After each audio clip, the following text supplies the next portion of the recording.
Good morning. Morning మ్యాగజైన్కి స్వాగతం. ప్రముఖ దినపత్రికలో వస్తున్న వార్తలు వెనక జరుగుతున్న పరిణామాలు చూద్దాం. ఈనాడు చూస్తే గంజాయి డ్రగ్స్పై సమరం అన్నటువంటి వార్తను హైలైట్ చేశారు. ఎవరడ్డు వచ్చినా తొక్కుకుంటూ పోతాం, ఈగల ద్వారా మాదక ద్రవ్యాలపై డ్యాగ కన్ను, గంజాయి బ్యాచ్లకు వారి వెనక ఉన్న వారికి బుద్ధి చెప్తాం, పద్ధతి మారకుంటే ఇక్కడ ఉండటానికి అర్హత లేదు, మాదక ద్రవ్యాల వ్యతిరేక సదస్సులో సీఎం చంద్రబాబు, రాష్ట్రంలో గంజాయి డ్రగ్స్పై యుద్ధం ప్రకటిస్తున్నా, ఎవరడ్డు వచ్చినా తొక్కుకుంటూ పోతామంటూ ముఖ్యమంత్రి చంద్రబాబు నాయుడు హెచ్చరించారు అన్నటువంటి వార్తను హైలైట్ చేశారు. గంజాయి డ్రగ్స్ని విచ్చలవిడిగా సరఫరా చేస్తుంటే ఎవడొద్దొస్తాడు, చేయమనినే కదా చెప్పేది. బేసిక్గా ఇప్పటికీ గంజాయి డ్రగ్స్ నడుస్తూనే ఉన్నాయి. కాకపోతే డ్రగ్స్ మన రాష్ట్రంలో కొంతమేర తక్కువ, గంజాయి అయితే పెద్ద ఎత్తునే నడుస్తుంది. దాన్ని పరిష్కరించాలంటే స్టేట్మెంట్లు కాదు, మూలాల దగ్గర కొట్టాలి. నెంబర్ 2, ప్రతి కాలేజీలో ప్రతి చోట ఓ సిస్టమ్ ఉండాలి. ఆ ప్రయత్నం చేస్తున్నారు, అది ఏ ప్రభుత్వం వచ్చినా చేస్తూనే ఉంటుంది. బట్ పరిష్కారం ఏంటంటే తల్లిదండ్రుల్లో మార్పు రావాలి. ఆ చైతన్యం అవసరమైనటువంటిది.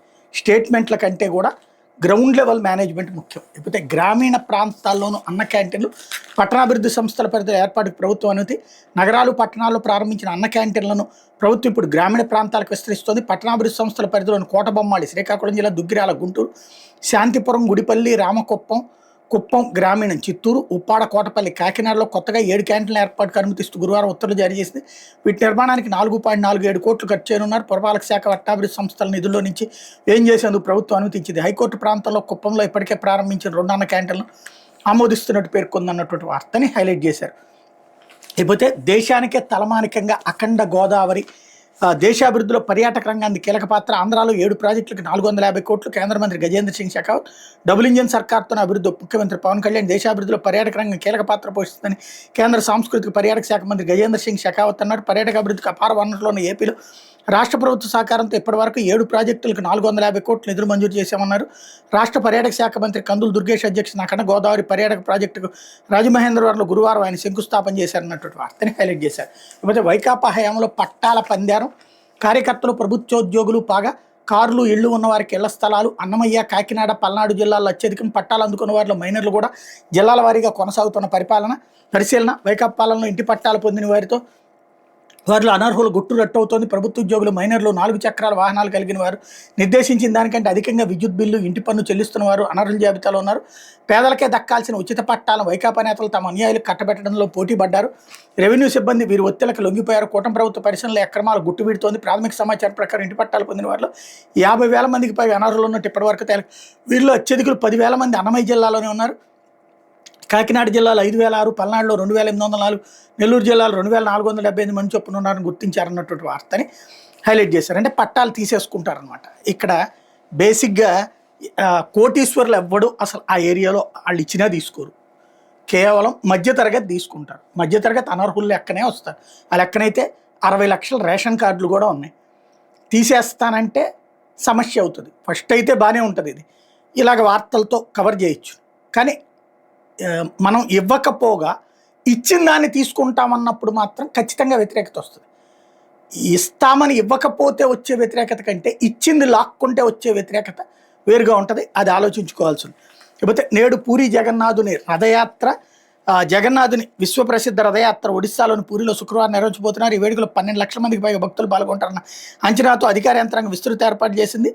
భద్రత ప్రాధాన్యం ఇచ్చిన ప్రభుత్వం తొలిసారిగా 275 AI కెమెరాలు, డ్రోన్ల ద్వారా రద్దీ నియంత్రణకు ఏర్పాటు చేసింది. దీనికి తోడు 10,000 మంది జవాన్లను నియమించింది. భూతల, జల, వాయు మార్గాలపై గట్టి నిఘా ఉంచినట్టు డీజీపీ యోగేష్ బహదూర్ ఖురానియా గురువారం పూరిలో విలేకరులకు చెప్పారు. రథయాత్రకు సంబంధించి జగన్నాథుడు, నందిఘోష్, జలభద్రుని, తాళధ్వజ, దేవి సుభద్ర, దర్పదళం రథాలు అందంగా ముస్తాబయ్యాయి.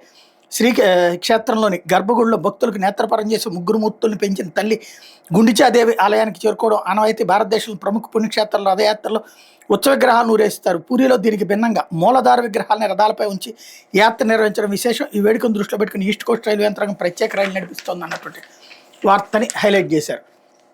లేకపోతే సాక్షి వచ్చేటప్పటికి అరాచక పాలనని అడ్డుకోండి, ప్రజాస్వామ్యాన్ని పరిరక్షించండి, చంద్రబాబు సర్కార్ కక్ష సాధింపు, నిరంకుశత్వం, అప్రజాస్వామిక పోకడలపై గవర్నర్ జస్టిస్ నజీర్కు వైఎస్ఆర్సీపీ నేతల బృందం ఫిర్యాదు. స్వాతంత్రం వచ్చాక ఇంత దుర్మార్గమైన ప్రభుత్వాన్ని ఎప్పుడు చూడలేదు. రాష్ట్రంలో ఏడాదిగా అక్రమ కేసులు, చట్టవిరుద్ధ పాలన, ఎన్నికల హామీలపై జనం నిలదీస్తుండటంతో డైవర్షన్ పాలిటిక్స్ ప్రతిఘటన వక్రీకరిస్తూ విపక్షంపై సర్కారు ఎదురుదాడులు. మాజీ సీఎం వైఎస్ జగన్ దేశంలో అత్యంత ప్రజాదరణ కలిగిన నాయకుడు, Z+లో ఉన్న ఆయన పర్యటనకు భద్రత కల్పించకుండా టీడీపీ సర్కార్ కుట్రపూరిత వైఖరి అన్నటువంటి వార్తని హైలైట్ చేశారు. అయితే డబ్బుల్ ధమాకా అంటూ శాశ్వత సచివాలయ పనులు రెట్టింపు వ్యయంతో మళ్ళీ ఆ 3 సంస్థలకే 3 బిడ్లు అవే ఖరారు. పక్కా స్కెచ్తో చక్కెర నింపిన ముఖ్య నేత 3 ప్యాకేజీలను సిండికేట్ కాంట్రాక్ట్ సంస్థలకు అప్పగించేందుకు ప్రభుత్వం అనుమతి. చదరపడుగుకి ఏకంగా 8,339 రూపాయలు చొప్పున దారాదత్తం. చదరపడుగు 1,800 నుంచి 2,000కి పెంచుతున్న ఇంజనీరింగ్ నిపుణులు. ఇటాలియన్ మార్బుల్స్ 5 స్టార్ వస్తువులతో కట్టిన 4,500కి పెంచదు. మొత్తంగా 2018తో పోలిస్తే 2,083 కోట్లు పెరిగిన వ్యయం అన్నటువంటి వార్తని హైలైట్ చేశారు. ఇకపోతే ధర కోతాపురి అంటూ ఉమ్మడి చిత్తూరు జిల్లాలో మామిడి రైతు గగ్గోలు. తోతాపురి మద్దతు ధర కేజీ 8 రూపాయలకి కూటమి సర్కార్ శటకోపం. ర్యాంపుల్లో కేజీ ధర 2 రూపాయలే వెల్లడించని ఫ్యాక్టరీలు. పలు పరిశ్రమల్లో తోతాపురి కాయల కొనుగోలుకు స్వస్తి అన్నటువంటి వార్తని హైలైట్ చేశారు. ఇకపోతే చరిత్ర సృష్టించిన శుభాంశు శుక్ల అంతర్జాతీయ అంతరిక్ష కేంద్రంలో మన తొలి ముద్ర. తొలి భారతీయునిగా వాయుసేన పైలట్ రికార్డ్. గగన్యాన్ దిశగా కీలక ముందడుగు. భారత అంతరిక్ష చరిత్రలో సువర్ణాధ్యాయం.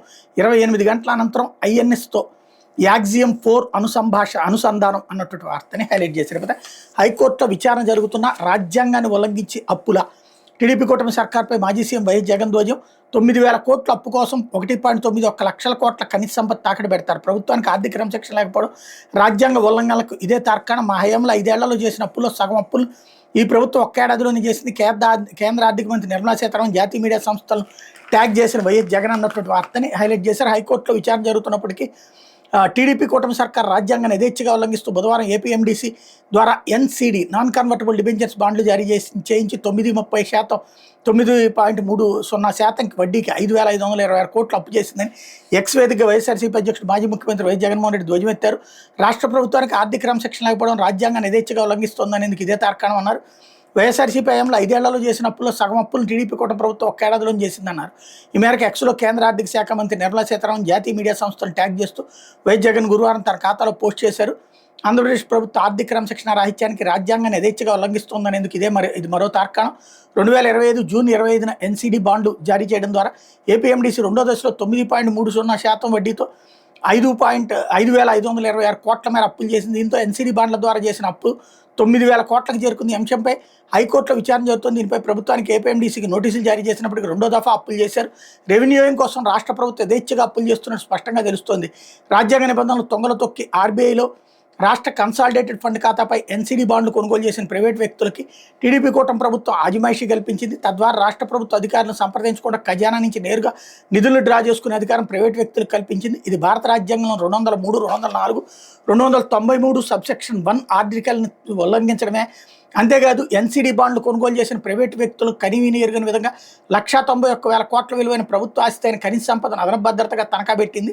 అది కూడా కేవలం 9,000 కోట్ల అప్పు కోసం రాష్ట్ర కన్సాలిడేటెడ్ ఫండ్ పై ఆజిమాయిషీ కల్పించి అసాధారణ రీతిలో భారీ విలువ కలిగిన ప్రభుత్వ ఆస్తిని తనఖా పెట్టడానికి అనుమతిస్తూ రాష్ట్ర ప్రభుత్వం జారీ చేసిన NCD బాండ్లు SDL రాష్ట్ర అభివృద్ధి రుణాల కంటే మరింత సురక్షితమైనవని ఎవరికైనా అర్థమవుతుంది. అయినప్పటికీ 9.3% వడ్డీకి ఏపీఎండీసీ NCD బాండ్లు జారీ చేసేది. ప్రస్తుతం SDL వడ్డీ రేటు కంటే 2.6% ఎక్కువ. అధిక వడ్డీ రేటు కారణంగా ఏసీపై ఏడాదికి అదనంగా 235 కోట్ల భారం పడుతుంది. NCD బాండ్ల వ్యవధి 10 ఏళ్లు. అంటే ఈ డబ్బంతా ఎవరి జేబులోకి వెళ్తుందో చెప్పగలరా చంద్రబాబు? NCD బాండ్లు జారీ చేయడం ద్వారా చేసిన అప్పుతో 13 నెలల్లో టీడీపీ కూటమి ప్రభుత్వం బడ్జెట్ రుణాలు గత ప్రభుత్వం 5 ఏళ్ల కాలంలో చేసిన రుణంలో 50% దాటిపోయాయన్నటువంటి పాయింట్ని హైలైట్ చేశారు. లేకపోతే అరాచక పాలన అడ్డుకోండి, ప్రజాస్వామ్యాన్ని పరిరక్షించండి అన్నటువంటి డీటెయిల్డ్ వార్త ఇక్కడ హైలైట్ అయింది. లేకపోతే వైఎస్ జగన్ తదితరుల వ్యాజ్యాలపై విచారణ నేటికి వాయిదా. సింగం మృతికి సంబంధించి తమపై గుంటూరు జిల్లా నల్లపాడు పోలీసులు నమోదు చేసిన కేసులు కొట్టేయాలని కోరుతూ మాజీ సీఎం వైఎస్ఆర్సీపీ అధినేత వైఎస్ జగన్, రాజ్యసభ సభ్యుడు వైవి సుబ్బారెడ్డి, మాజీ మంత్రులు పేరు నాని, విడుదల రజని, వైఎస్ జగన్ PA కె నాగేశ్వరరెడ్డి దాఖలు చేసిన పిటిషన్పై హైకోర్టు తదుపరి విచారణ శుక్రవారానికి వాయిదా వేసింది. ఈ మేరకు న్యాయమూర్తి డాక్టర్ జస్టిస్ ఎడవల్లి లక్ష్మణరావు గురువారం ఉత్తర్వులు జారీ చేశారు. అంతకుముందు ఈ వ్యాజ్యాలు విచారణకు రాగా అడ్వకేట్ జనరల్ దమ్మాలపాటి శ్రీనివాస్ వాదనలు వినిపించారు. పూర్తి వివరాలను సమర్పించేందుకు గడువు ఇవ్వాలని కోరారు. కేసు డైరీని తెప్పించుకుని చూడాల్సి ఉందన్నారు. కొన్ని వ్యాజ్యాల్లో తాను మరికొన్ని వ్యాజ్యాలు సుప్రీంకోర్టు సీనియర్ న్యాయవాది సిద్ధార్థ లోద్రా వాదనలు వినిపిస్తారని తెలిపారు. కాబట్టి వైఎస్ జగన్ తదితరుల వ్యాజ్యాలపై విచారణ సోమ లేదా మంగళవారానికి వాయిదా వేయాలని కోరారు. ఈ అభ్యర్థన పిటిషన్ల తరపు సీనియర్ న్యాయవాదులు పొన్నవోలు సుధాకర్ రెడ్డి, చిత్రపు రఘు, ఎర్రంరెడ్డి, నాగిరెడ్డి, శెట్టిపల్లి దుష్యంత్ రెడ్డి తీవ్రంగా వ్యతిరేకించారు. వాదనలు వినిపించేందుకు సిద్ధంగా ఉన్నామని పిటిషన్లపై పోలీసులు నమోదు చేసి సెక్షన్లు ఇవి చల్లవని తెలిపారు. పిటిషన్లపై కేసు నమోదు ద్వారా పోలీసులు న్యాయ ప్రక్రియను దుర్వినియోగం చేశారని పేర్కొన్నారు. విచారణ వచ్చే వారానికి వాయిదా వస్తే అభ్యంతరం లేదని అప్పటి వరకు కఠిన చర్యలు తీసుకోకుండా రక్షణ కల్పించాలని కోర్టును కోరారు. దమ్మాలపాటి స్పందిస్తూ అరెస్ట్ చేస్తానన్న ఆందోళన కారణంగానే ఈ పిటిషన్ దాఖలు చేశారని, అట్లాంటప్పుడు రక్షణ కల్పించాల్సిన అవసరం లేదన్నారు. వైఎస్ జగన్ తదితరుల తరపు న్యాయవాదులు జోక్యం చేసుకుని మధ్యంతర రక్షణ కోరే హక్కు పిటిషనర్లకు ఉందని వివరించారు. ఈ విషయాన్ని సుప్రీంకోర్టు సైతం చెప్పిందన్నారు. తదుపరి విచారణ వరకు కఠిన చర్యలు తీసుకోకుండా మౌఖిక హామీ ఇచ్చేలా ఏజీకి స్పష్టం చేసినా చాలని పేర్కొన్నారన్నటువంటి వార్తని హైలైట్ చేశారు. ఇకపోతే నాపై సిఐడి కేసును కొట్టివేయండి అంటూ మోహిత్ రెడ్డి పిటిషను. మద్యం అక్రమ కేసులో మంగళగిరి సిఐడి అధికారులు తనపై నమోదు చేసిన కేసును కొట్టేయాలని కోరుతూ వైఎస్ఆర్సీపీ నేత తిరుపతి పట్టణాభివృద్ధి సంస్థ మాజీ చైర్మన్ చెవిరెడ్డి మోహిత్ రెడ్డి గురువారం హైకోర్టులో పిటిషన్ దాఖలు చేశారు. ఈ వ్యాజ్యం తేలే వరకు తన విషయంలో తదుపరి చర్యలను నిలిపేస్తూ మధ్యంతర ఉత్తర్వులు ఇవ్వాలని అభ్యర్థించారు. నిందితుల జాబితా నుంచి తన పేరు తొలగిస్తూ ఆదేశాలు జారీ చేయాలని కోరారు. మద్యం అక్రమ కేసులో తన తండ్రి భాస్కర్ రెడ్డి నిందితులుగా చేర్చిన సిట్ అధికారులు ఆయనకు వ్యతిరేకంగా వాంగ్మూలాలు ఇవ్వాలి, గన్మెన్ని బెదిరించి భయపెట్టారని తెలిపారు. దీనిపై డీజీపీకి ఫిర్యాదు చేయడంతో పాటు హైకోర్టులో పిటిషన్ వేశామని మోహిత్ రెడ్డి తెలిపారు. మదన్ రెడ్డికి హైకోర్టులో చట్టపరమైన రక్షణ కల్పించిందన్నారు. చెరుకూరి వెంకటేష్ నాయుడును కూడా విచారణ పేరుతో పిలిచిన సిట్ అధికారులు బెదిరింపులకు పాల్పడ్డారని, ఆయన భయపడకపోవడంతో నిందితుడిగా చేర్చినట్టు పేర్కొన్నారు. ఆయన భార్యను కూడా సిట్ అధికారులు బెదిరించారన్నారు. తన తండ్రి భాస్కర్ రెడ్డి విరుద్ధంగా వాంగ్మూలాలు ఇస్తే 2 కోట్లు ఇస్తామని సిట్ అధికారులు ప్రలోభ పెట్టిన విషయాన్ని ఆయన మ్యాజిస్ట్రేట్కి చెప్పారన్నారు. గతంలో పనిచేసిన గన్మెన్ ఇచ్చిన వాంగ్మూలం ఆధారంగా తన తండ్రిని నిందితుడిగా చేర్చి అరెస్ట్ చేశారని, ఆ గన్మెన్ చేసిన తప్పుడు ఆరోపణతో తన్ను కూడా నిందితుడిగా చేర్చారని మోహిత్ రెడ్డి చెప్పారు.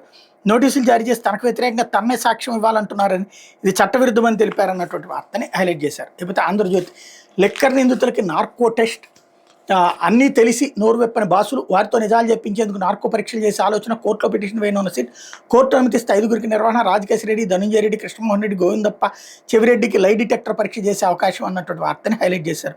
వీళ్ళకి అంతా తెలుసు కానీ జనాలు తప్పుదో పట్టిస్తూనే ఉంటారు. లై డిటెక్టర్ టెస్ట్ అనేటటువంటిది కోర్టు డైరెక్ట్గా ఇవ్వదు, వాళ్ళని అడగాల. నార్కో టెస్ట్ అయినా ఇదైనా సరే వాళ్ళు మేము అంగీకరించమంటే ఆగిపోతుంది. రెండోది, ఇప్పటిదాకా ఏమని రాశారు ఇన్ని రోజులు, లెక్కర్కి సంబంధించి వాళ్ళు ఒప్పేసుకున్నారు, అక్కడ డబ్బులు ఉన్నాయన్నారు, ఇక్కడ డబ్బులు ఉన్నాయన్నారు, వాళ్ళకి పంచామన్నారు, వీళ్ళకి పంచామన్నారు అని ముందు రాసి, ఆ తర్వాత ఏమో నోరు విప్పలేదని రాసి, ఇప్పుడు వాళ్ళకే తెలుసు కానీ వాళ్ళు చెప్పట్లేదు, మొత్తం ప్రభుత్వానికే తెలుసు అన్నారు కదా, ఇంకా వాళ్ళు చెప్పేది ఏముంది, ఆ ఆధారాలు తీసుకొచ్చేసి కోర్టుకు చూపెట్టేస్తే అయిపోతుంది కదా. దీంట్లో వీళ్ళు చెప్పేదే ఉంది, వీళ్ళు లేదు ఉంది అని ఎవడన్నా చెప్తాడా? నార్కో అనాలిసిస్ టెస్టులు చేసేస్తారు, లేకపోతే కనుక ఏయో చేసేస్తారు అంటే వాటి ద్వారా అవి చేయాలంటే వాళ్ళకి నోటీస్ ఇవ్వాలి, వాళ్ళ వయసు దాని రీత్యా, లేకపోతే వాళ్ళు అసలు నేను నిరాకరిస్తున్నాను అంటే చేసే అధికారమే లేదు.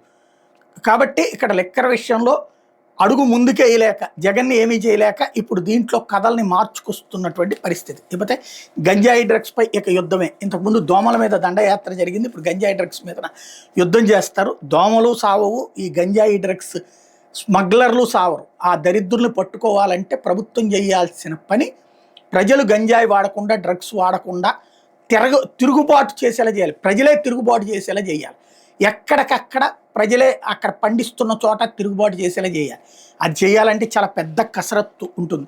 అయితే లిక్కర్ బాసులకే ఆగ్రోస్ టెండర్లు అంటూ వారి కంపెనీలే L1 అయ్యేలా చర్యలు, 15 ఏళ్ల అనుభవం, రాష్ట్రంలోనే తయారీ ప్లాంట్, ఆ కంపెనీలే అర్హత సాధించేలా రూల్స్ మార్పు, వాటి ఆధారంగా ఈ నెల 5న మళ్ళీ టెండర్లు చక్రం తిప్పుతున్న ఓ సీనియర్ అధికారి అంటూ లిక్కర్లో హెడ్స్కే ఇది చేస్తున్నారు అన్నటువంటి కోణం. పరిశ్రమలు రావట్లేదంటారు, వస్తున్న వాళ్ళనేమో వాళ్ళతో కాంటాక్ట్స్ ఉన్నాయి కాబట్టి వాళ్ళందరూ వెళ్ళిపోవాలి, చెడిపోవాలని చెప్తుంటారు.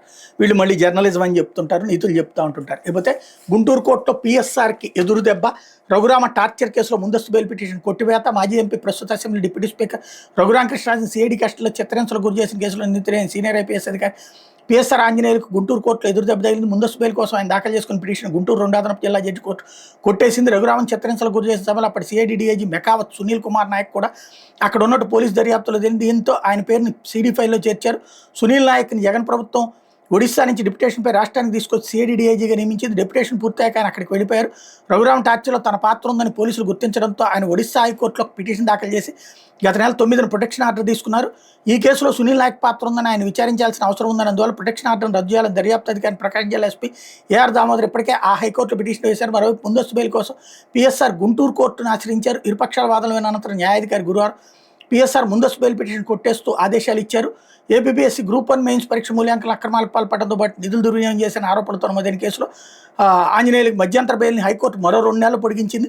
కాగా ఇదే కేసులో బెయిల్ కోరుతూ కామ్సైన్ సంస్థ డైరెక్టర్ మధుసూదన్ వేసిన పిటిషన్ హైకోర్టులో విచారణకు వచ్చింది. పిటిషన్ తరపున సీనియర్ న్యాయవాదులు YV రవిప్రసాద్ వాదనలు వినిపించారు. పిటిషనర్ గాల్ బ్లాడర్, కిడ్నీ సంబంధ వ్యాధితో బాధపడుతున్నారన్నారు. జైలు అధికారులు ఎలాంటి వైద్యం అందించడం లేదన్నారు. వివరాలను పరిగణలోకి తీసుకుని న్యాయమూర్తి జస్టిస్ వై లక్ష్మణరావు పిటిషనర్ ప్రభుత్వ ఆసుపత్రిలో వైద్య పరీక్ష చేయించిన నివేదికను కోర్టు ముందు ఉంచాలని విజయవాడ జిల్లా జైలు సూపరింటెండెంట్ ఆదేశించారు. విచారణ జూలై 1కి వాయిదా వేశారన్నటువంటి వార్తని హైలైట్ చేశారు. అయితే విశాఖ వస్తున్నాం ప్రకటించిన సాఫ్ట్వేర్ సంస్థ కాగ్నిజెంట్ కాపులప్పాళ్ళలో 22 ఎకరాల స్టేట్ ఆఫ్ ఆర్ట్ క్యాంపస్ నిర్మాణం 2026 తొలినాళ్లలో కార్యకలాపాలు మొదలు 8,000 మంది కొత్త ఉద్యోగాలు సన్ రైజ్ రాష్ట్రానికి స్వాగతం అంటూ విశాఖపట్నంలో మరో దిగ్గజ సాఫ్ట్వేర్ సంస్థ అడుగుపెడుతోంది. తాము విశాఖకు వస్తున్నామంటూ ప్రముఖ సాఫ్ట్వేర్ సంస్థ కాగ్నిజెంట్ ఎక్స్ వేదికగా ఆంధ్రప్రదేశ్కి గురువారం పెద్ద శుభవార్త చెప్పింది. విశాఖపట్నానికి తమ కార్యకలాపాలు విస్తరిస్తున్నామని ఆ పోస్టులో ప్రకటించింది. విశాఖలో కొత్త state of the art campus అత్యంత ఆధునికమైన నూతన సాంకేతికతతో కొన్ని సౌకర్యాలు మౌలిక సదుపాయాలు కలిపిన క్యాంపస్ను ప్రారంభిస్తున్నామని వెల్లడించింది. విశాఖపట్నంలో కొత్త అత్యాధునిక క్యాంపస్ని ఏర్పాటు చేస్తున్నాం. అది కాపులప్పాడులోని ఐటీల్స్లో 22 ఎకరాలు విస్తరించి ఉంటుంది. ఏఐ డిజిటల్ ట్రాన్స్ఫర్మేషన్ ప్రధానంగా కొత్తగా 8,000 ఉద్యోగాలు కల్పిస్తున్నాం. 2026 ప్రారంభంలో కార్యకలాపాలు మొదలవుతాయి. 2029 ప్రారంభం నాటికి తొలి దశ పూర్తవుతుందని ఆ పోస్టులో వెల్లడించింది అన్నటువంటి వార్తని హైలైట్ చేశారు. దానికి కాగ్నిజెంట్కి ధన్యవాదాలు చెప్తూ లోకేష్ స్టేట్మెంట్ని కూడా హైలైట్ చేశారు. లేకపోతే హనీమూన్ మర్డర్లా దొరికిపోవద్దు అంటూ మేఘాలయలో నిందితుల్లో కాకుండా మనం పక్కాగా చేయాలి. తేజేశ్వర్ హత్యకు ముందు ఐశ్వర్య తిరుమలరావు ప్రణాళిక గద్వాల కేసును ఛేదించిన పోలీసులు 8 మంది అరెస్ట్ అనుకున్నట్టుగానే హత్య చేయాలి. అయితే మేఘాలయలో జరిగిన హనీమూన్ మర్డర్ ఘటనలో దొండగల మాదిరిగా దొరికిపోకూడదు. ఆ ఘటనలో హంతకులు ఏదో పొరపాటు చేసి పట్టుబడ్డారు. మనం మాత్రం అలాంటి పొరపాటు జరగకుండా పక్కాగా పనిగాని ఇచ్చేద్దాం. తేజేశ్వర్ హత్యకు ఆయన భార్య ఐశ్వర్య ఆమె ప్రియుడు తిరుమలరావు వేసుకున్న ప్రణాళిక ఇది. తేజేశ్వరిని చంపిన తర్వాత ఇద్దరు లడాఖ్కి హనీమూన్ వెళ్ళాలనుకున్నారు. ఒకవేళ అనుకోని కారణాల వల్ల హత్య ఆలస్యం అయితే ఆషాఢ మాసంలో అండమాన్ లేదా మరే ప్రాంతానికైనా విహారానికి వెళ్లాలని ప్లాన్ చేసుకున్నారు. అనుకున్నట్టుగానే తేజస్విని చంపించిన పోలీసులకు దొరికిపోయి కటకటాల పాలయ్యారు. తెలంగాణలో గద్వాలకు చెందిన తేజస్వి హత్య కేసును పోలీసులు ఛేదించారు. 8 మందిని అరెస్ట్ చేశారు. వివాహేతర సంబంధం హత్యకు కారణమని గద్వాల జిల్లా ఎస్పీ శ్రీనివాసరావు గురువారం విలేకరులకు వివరించారన్నటువంటి వార్తని హైలైట్ చేశారు. ఇది దినపత్రికలో వచ్చినటువంటి వార్తలు వెనక జరుగుతున్నటువంటి పరిణామాలు.